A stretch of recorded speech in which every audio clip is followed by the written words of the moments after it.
Darah yang keluar lepas picit jerawat membatalkan wuduk tak? Boleh basuh tempat yang kena darah sahaja, lepas tu terus solat. Baik. Dia kata dia ada wuduk, lepas tu dia pecek jerawat, keluar darah. Batal tak wuduk? Yang batal wuduk 4 perkara saja. Yang pertama, keluar suatu daripada kemaluan depan atau belakang. Yang kedua, iaitulah hilang akal dengan sebab tidur atau pitam.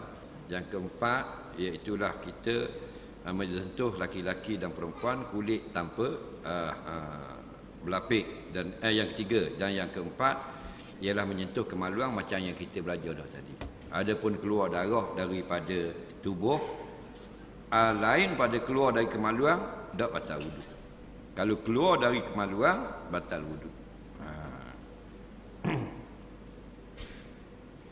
Soalan seterusnya, apakah hukum kita belajar sesuatu sampai jadi waswah? Waswah ini ialah godaan syaitan. Kita belajar sampai kita digoda oleh syaitan, sudah terjawab persoalan, iaitu tak boleh. Pasal apa belajar supaya jadi waswah? Orang waswah, dia belajar hilang waswah. Dia daripada tak waswah, belajar jadi waswah. Jadi apa yang mu diajar itu tidak betul, atau apa yang kamu faham salah. Soalan seterusnya, kenapa Perdana Menteri tidak mati lagi?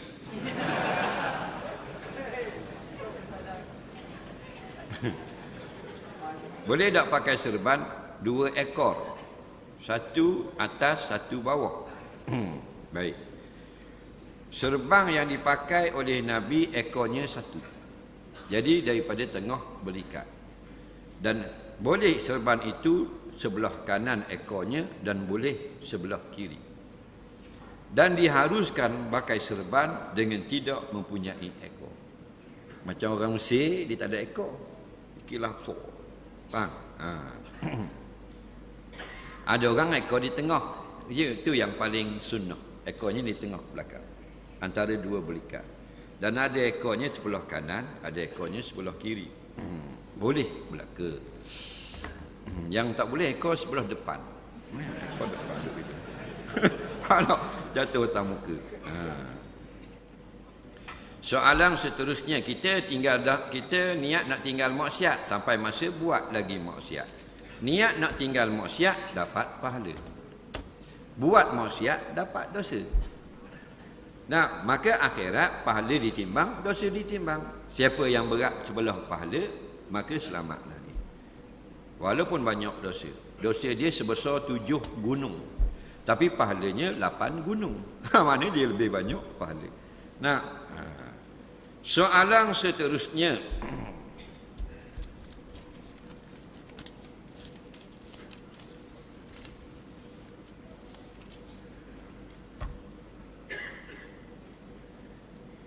macam mana kalau nak buat kalau semua makmum dan imam kentut? Semua kentut belaka. Imam dan makmum 400 orang. Boom. Semayang semua dah belaka lepas bersuci. Tak ada masalah. Faham? Biasa kalau seorang ketuk, dia pergi ambil wuduk. Semua ketuk, semua ambil wuduk. Tapi lambat dapat 400 orang. Kepala paik ada 6. Kalau mari 400 orang daripada rumah, 20 orang yang tak ada wuduk lagi. Saya datang haid selama 6 hari, selang 3 hari datang balik haid. Adakah itu dikira haid? Baik. Dia haid 6 hari, selang 3 hari datang lagi. Baik. 1 bulan, 2 bulan, 3 bulan, 4 bulan, 5 bulan, 6 bulan haid. Lepas pada tu 3 hari tak ada. Ya tak? 7, 8, 9. Faham lagi? 7, 8, 9 tak ada darah dah. 6 hari 1 bulan keluar haid, 9 bulan yang terakhir berhenti. Jadi 1, 2, 3, 4, 5, 6 hari. Lepas tu 1, 7, 8, 9 tak ada darah dah. Kemudian datang lagi. Apakah hukumnya? Gini, kita nak tahu hak datang lagi tu lama mana. Kalau datang lagi tu sehari dan ke atas, faham? Hari ke-10 tu sehari lebih. Contoh, hak haid 1, 2, 3, 4, 5, 6. Lepas tu suci pula 7, 8, 8, 9 suci. Lepas tu 10, 11, 12 datang lagi darah. Faham lagi? Maka kedua-dua darah tadi haid belaka. Yang 6 hari pun haid, yang datang lagi pun haid, kerana datang lagi lebih pada 24 jam.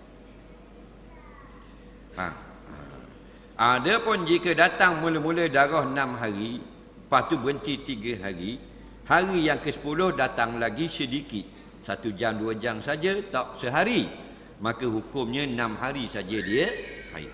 Okey? Tak apa dia tinggal dulu semayang untuk melihat darah tadi sampai tak 1 hari, hari ke-10.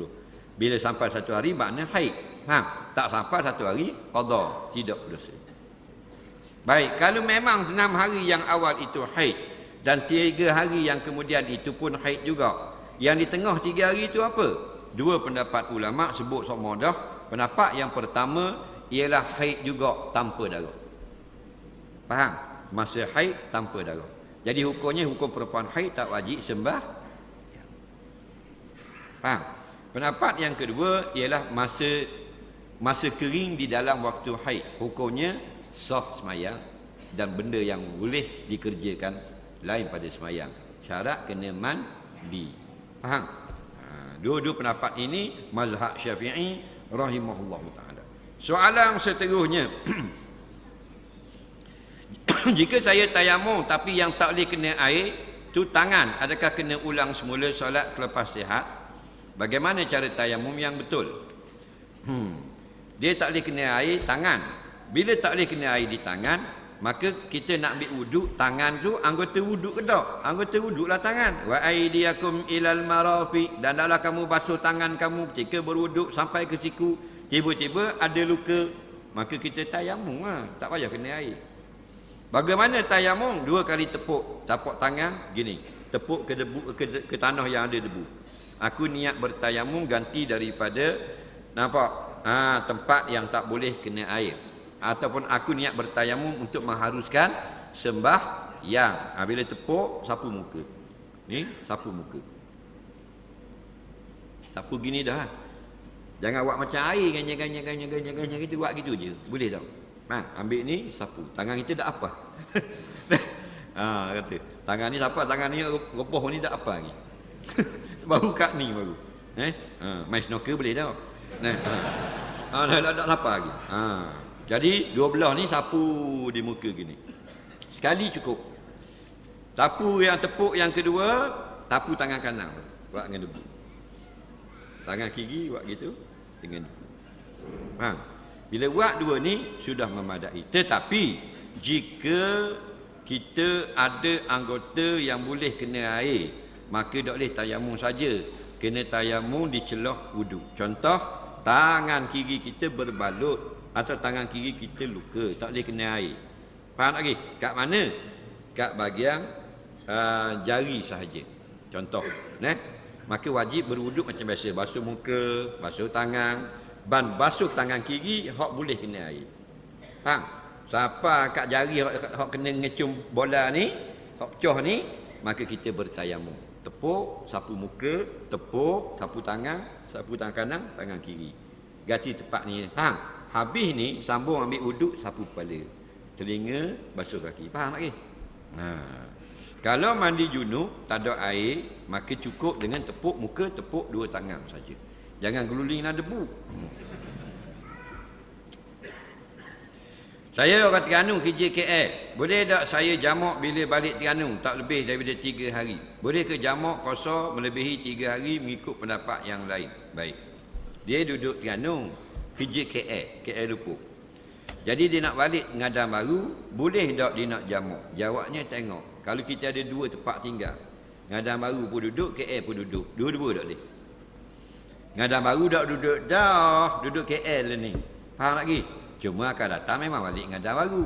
Maka bukan tempat tinggal kita lah Ngadang Baru. Kalau kita balik Ngadang Baru ziarah ibu bapa, maka kalau kita nak balik tak lebih pada 3 hari, maka wajib, boleh jamak selama 3 hari tu.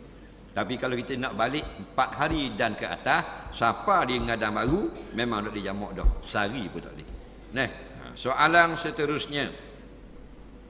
Kita semayang dalam kapal terbang, kiblat dia arah belakang. Bolehkah kita solat membelakangkan kiblat? Boleh. Kalau kita tak boleh nak bertakbir dan semayang ngadap kiblat. Contoh duduk dalam kapal terbang gini. Kalau nak pergi ke Mekah senang, memang ngadap kiblat. Kalau balik daripada Mekah ke Kuala Lumpur, kiblat belakang. Jalan kat depan dia ngundur jarang, dia biasa ikut depan. Faham? Bila ikut depan, kiblat duduk belakang. Tak? Maka kata ulama, jika kita mampu pusing menghadap kiblat, wajib pusing. Daripada A sampai Z kena menghadap kiblat. Kalau kita tak mampu, kita mampu hanya separuh semayang je menghadap kiblat, separuh lagi tak mampu, maka separuh tadi wajib menghadap kiblat. Kalau semua tak wajib, kita tak mampu kita menghadap kiblat, maka takbir wajib menghadap kiblat. Takbir saja. Allah ni kursi dari musim, bukan kursi jabat. Faham? Allahu Akbar. Tengok depan. Nah, semayang tak apa kami. Nak pusing pun tak boleh juga, sakit pinggang. Maka hukumnya daripada awal sampai kaki membelakangkan kiblat boleh. Soalan seterusnya.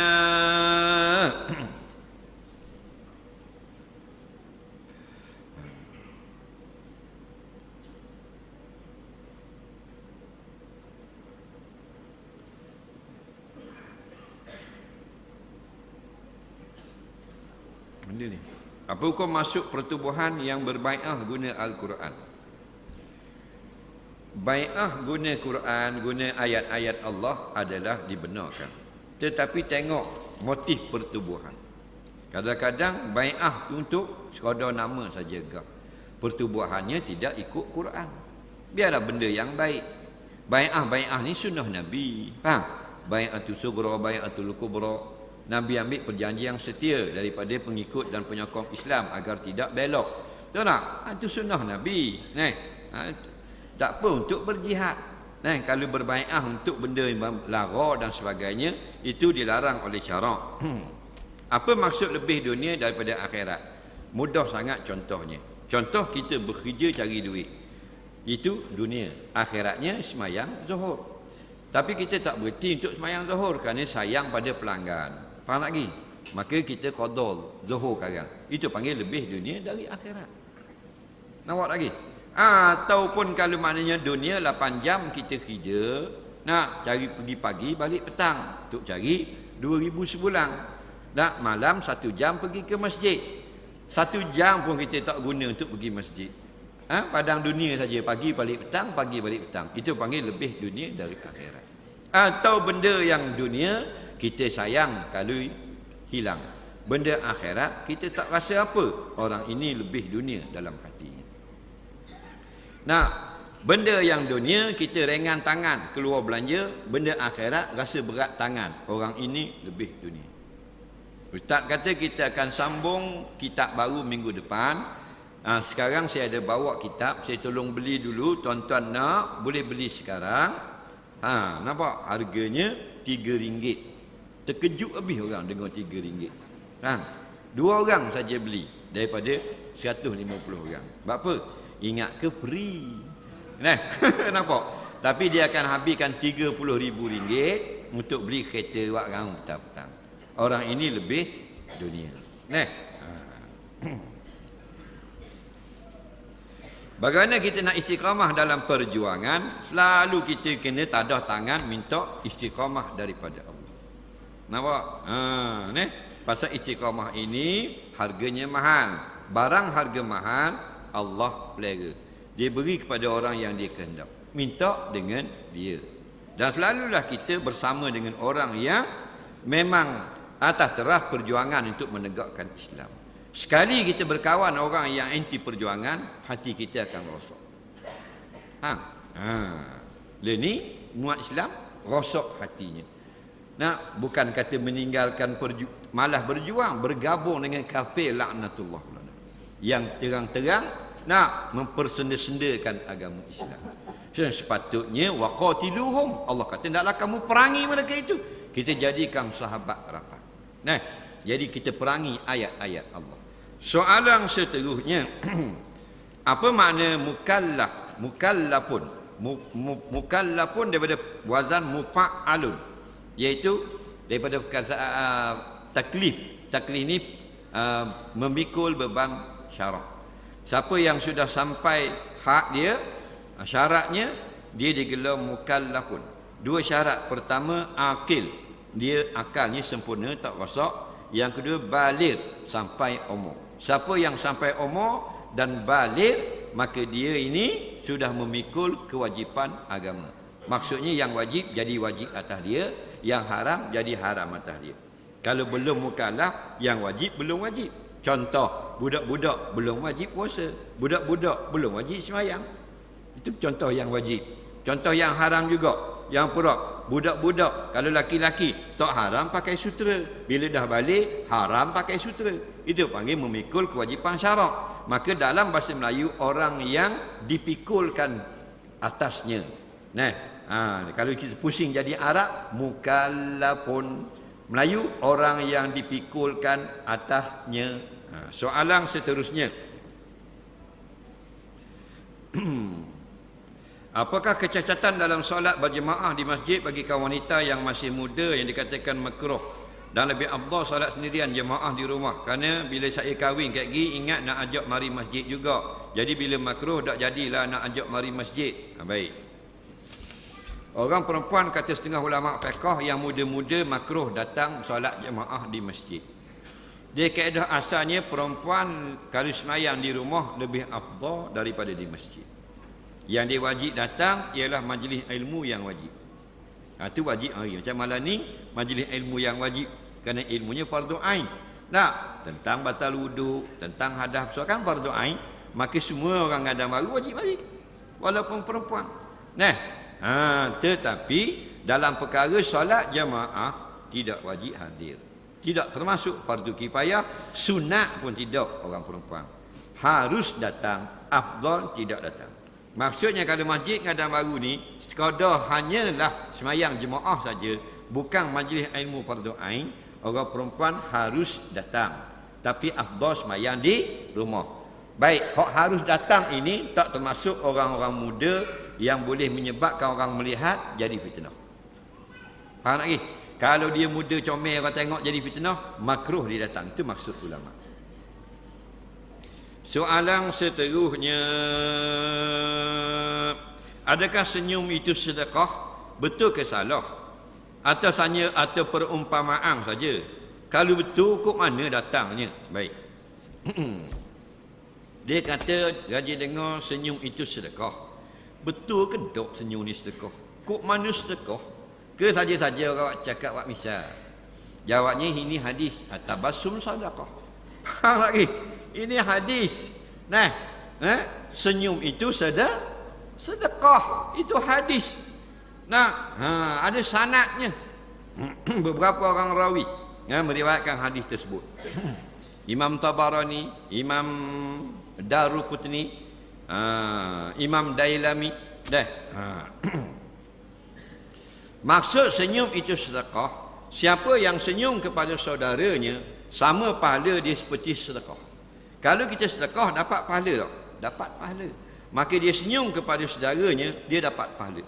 Kok mana senyum tu dapat pahala? Sebab bila kita senyum ke orang, orang yang tengok kita senyum, dia senang tak hati?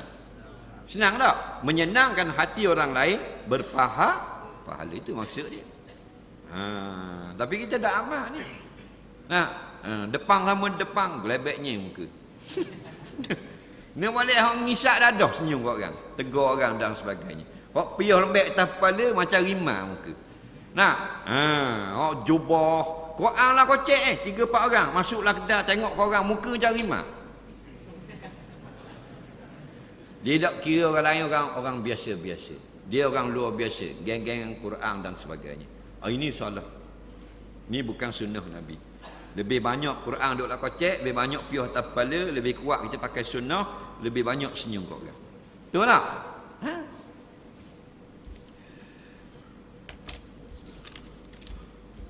Nabi muka dia paling comel. Masa mana? Masa dok senyum. Masa biasa hidup nak saja itu comel. Katanya Abdullah bin Abbas, ma ra'aitu ajmala wajhan minka ya Rasulullah. Aku hidup tak pernah pergi tengok muka ada orang lebih comel dia muka. Nabi suka tengok. Faham? Dan riwayat yang lain pun begitulah, Nabi ni comel muka dia. Dah lah muka comel, lepas tu senyum kat orang pula 2 kali comel. Betul tak? Kita kalau muka tak comel, tapi senyum kat orang. Nampak manis tak? Orang suka tak? Ni tak muka utuh. Lepas tu dah senyum pula. Faham tak lagi? Dua kali bodoh. Faham? Dah lah uduh sepang Quran muka. Tak? Dak senyum pula kat orang. Balik awal. Kita muka tak comel dah. Macam Rasulullah, macam para sahabat. Senyum orang, senyum. Tak? Suka gak orang tengok. Orang berahi. Ni muka tak je senyum kat orang. Kalau tayar bocor dengan jalan, orang tolong tak? Orang nak pergi tolong. Cik, datang ni. Tak?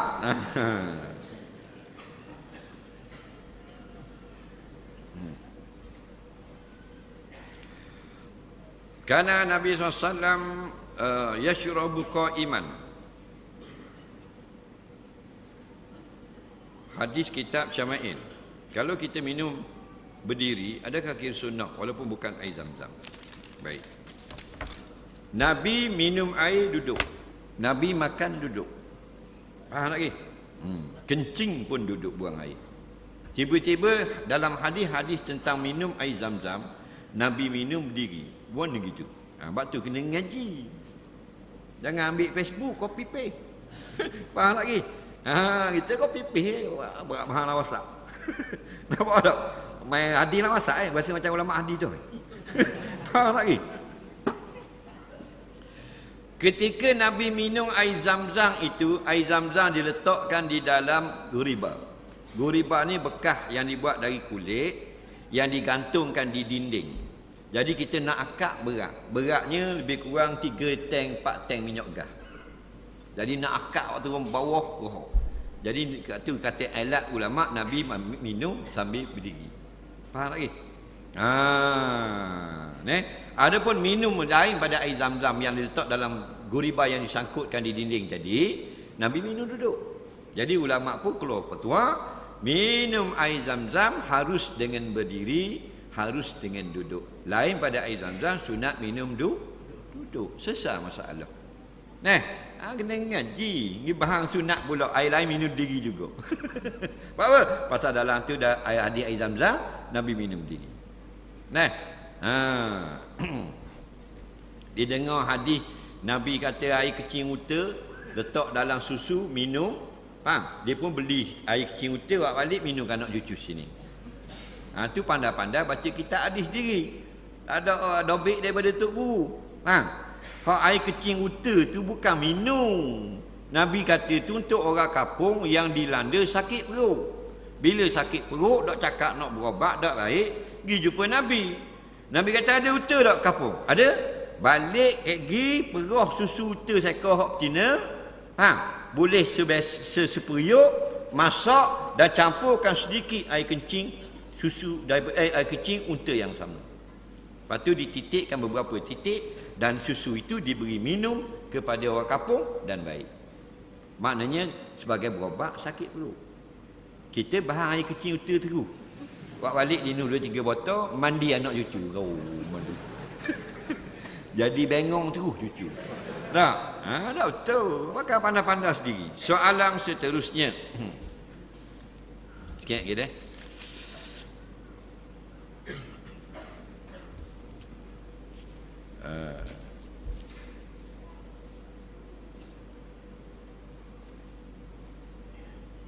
Saya perasan bila orang semayang, bila iktidal tu mereka dang berdiri tegak dengan sempurna lalu turun sujud.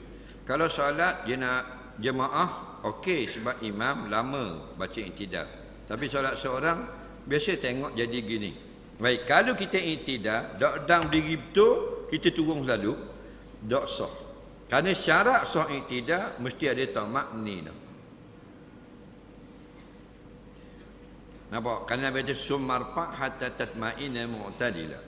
Faham lagi?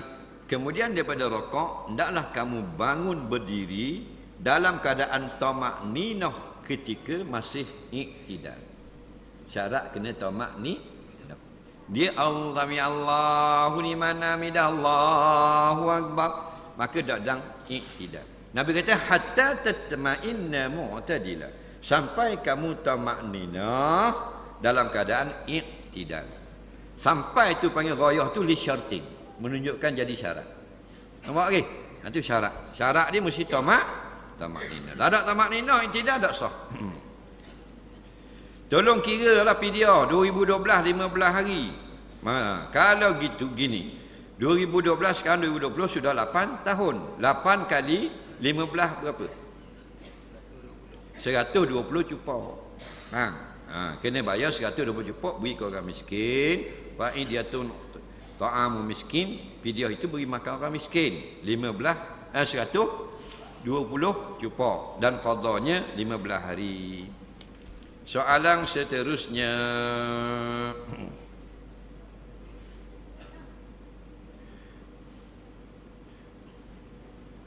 Apa pandangan Ustaz tentang agama Islam yang selalu sangat digugat di negara kita sekarang ini? Wajib kita bersatu dan berjihad.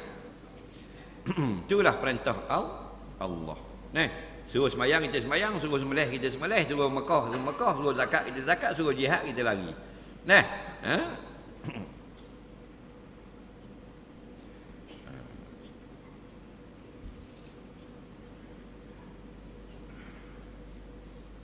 Adakah perlu kita membayar zakat bagi penyerahan pengeluaran duit KDSP bersama suami dan isteri untuk membina rumah? Baik. Kita nak bina rumah tak kena zakat. Yang kena zakat duit KDSP kita itu disimpan. Lebih pada haul, lebih cukup nisab. Nisabnya 20,000. Kalau 20,000 dah lebih pada 1 tahun kena bayar zakat dulu. Lepas tu buat rumah. Soalan seterusnya.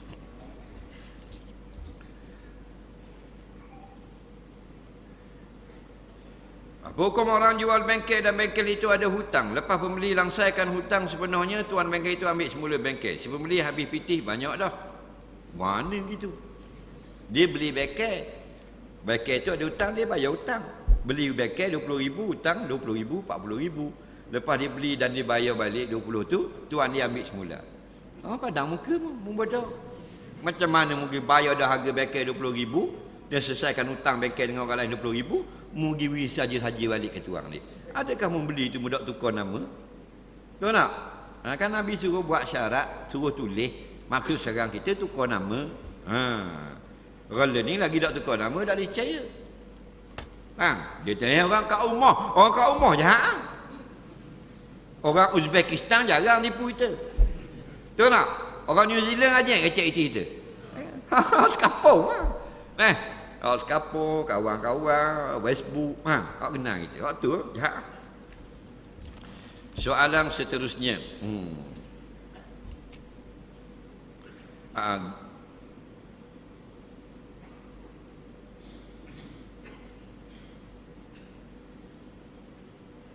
Gila kategori mana hak confirm syurga? Kalau sebab gila main buah, mana? Gila yang dia ni Allah cacatkan akalnya itu tak berfungsi daripada kecil. Faham tak ke? OKU ni ada orang yang jenis bukan akal, ada tubuh, badan, ada pendengaran, ada penglihatan tak? Hak ni akal dia. Budak-budak yang lemah akal, down dan sebagainya. Atau down tu tak gila. Ada yang dah ingat lah benda. Dan bila dah besar, ibu bapa mati, ngata rawa berjalan. Orang kata orang gila, cakap raut gambar kali. Maka hak gitu confirm syurga. Faham tak ke? Kerana Allah ini maha adil. Ada pun yang gila dengan sebab perbuatan dia atau sebab yang haram. Contoh main saham. Main saham nak untung lagi. Untung nak lagi lalah gada, tanah untuk tua, gelang bini, harta hak ada, nak untung lagi. Dah jatuh saham. Ramai jadi gila. Wah tapi. Hak tu tidak termasuk gila yang dimaafkan. Atau jenis isak gang. Isak ni, isak minyak Cina. Dah jadi gila. Itu tetap dituntut. Apa yang ditinggal wajib dalam dunia, dia akan diazab. Soalan seterusnya. Kalau kita musafir dari negara ke negara, masa waktu mayang kita duduk dalam flight, kita nak kena ikut waktu mana?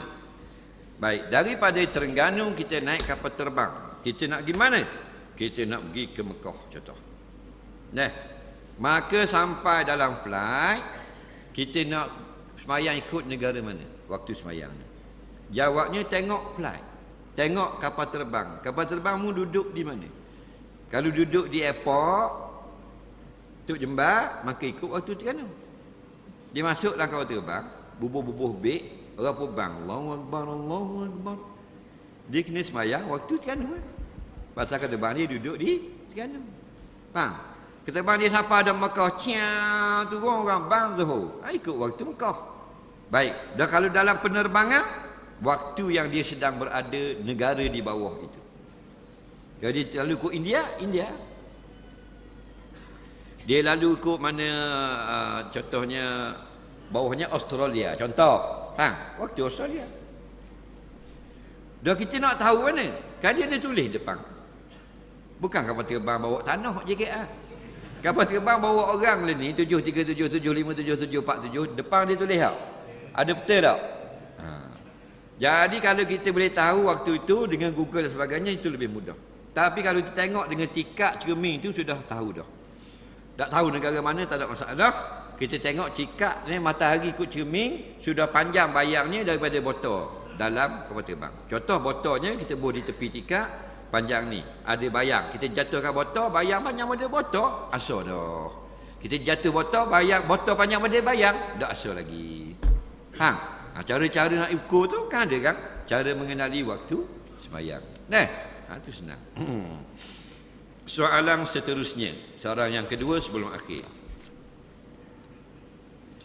Apakah cara membuang kertas yang ada tulisan Al-Quran? Kalau buang di tempat yang kotor, hukumnya haram. Kalau dia niat menghina, jadi kafir. Kalau terbuang, tidak berdosa, dimaaf. Jadi caranya hendaklah kita hilangkan tulisan sama ada dengan membakar sekali. Sebab tu kalau kita tulis kad-kad pengantin, jemputan kahwin dan sebagainya, jangan tulis Bismillah. Kerana itu ayat Quran, kalam Allah. Nak tulis dengan nama Allah yang Maha lagi Maha Penyayang dengan bahasa Rumi sudah memadai. Ahlan wa sahlan tu tak apa tu, itu bukan ayat Quran. Faham? Teruk gitu, bismillah, teruk gitu. Kau teruk dengan terawa sekali. Cara mandi ikut Nabi. Kalau mandi junub begini, Nabi ni dia ambil uduk dulu. Dia ambil uduk, mula-mula bersih najis. Kalau kita ada kecing berok kan, bersih najis. Lepas tu Nabi basuh tangan dan ambil uduk. Ambil uduk, Nabi tak basuh kaki. Ada hadis tu Nabi tak basuh kaki. Hak lain buat dah. Faham? Siapa kat basuh kaki, Nabi start mandi. Ujung mandi tu Nabi basuh kaki. Nampak? Itu sunnah Nabi. Sunnah Melayu, mandi dulu. Mandi dulu. Bila habis mandi, ambil uduk. Itu sunnah Melayu. Melayu mudah lupa. Jadi yang cara kita buat ni, mandi dulu baru uduk, harus tak salah dah pun. Tetapi kalau ikut cara Nabi, afdal. Ada soalan lisan tak?